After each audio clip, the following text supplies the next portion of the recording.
ಬಂದಿರ್ತಕ್ಕಂಥ ಶಾಸಕರು ನಿಜವಾಗ್ಲೂ ನಾವು ಕೊಂಡಾಡಬೇಕು. ಯಾಕೆಂದರೆ ಪ್ರತಿ ದಿವಸ ಒಂದಲ್ಲ ಒಂದು ಊರಿನಲ್ಲಿ ಶಂಕುಸ್ಥಾಪನೆ ಆಗಲಿ, ಉದ್ಘಾಟನೆ ಆಗಲಿ, ಭೂಮಿ ಪೂಜೆ ಆಗಲಿ ಮಾಡ್ತಲೇ ಇರ್ತಾರೆ.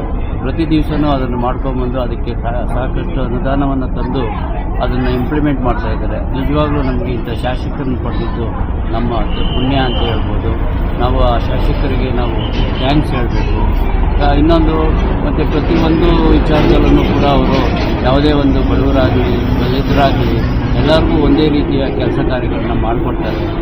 ಪ್ರತಿಯೊಂದು ಕಾರ್ಯಕ್ರಮಕ್ಕೂ ಅವರು ಮನೆಗೆ ಯಾರಾದರೂ ಹೇಳಿದ್ರು ಕೂಡ ಪ್ರತಿ ಈ ಕಾರ್ಯಕ್ರಮಕ್ಕೂ ಒಂದಲ್ಲ ಒಂದು ಕಾರ್ಯಕ್ರಮಕ್ಕೆ ಮನೆ ಭೇಟಿ ಕೊಡ್ತಾ ಇದ್ದಾರೆ.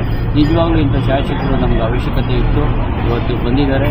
ಅವರು ನಾವು ಮುಂದಿನ ದಿನಗಳಲ್ಲೂ ಕೂಡ ಅವರಿಗೆ ನಾವು ಎಲ್ಲರೂ ಸೇರಿ ನಮ್ಮ ನೆಲಮಂಗಲ ತಾಲೂಕಿನ ಮಹಾಜನತೆ ಅವರಿಗೆ ಮತ್ತೊಮ್ಮೆ ಒಂದು ಅವಕಾಶವನ್ನು ಕೊಡಲೇಬೇಕಾಗ್ತದೆ.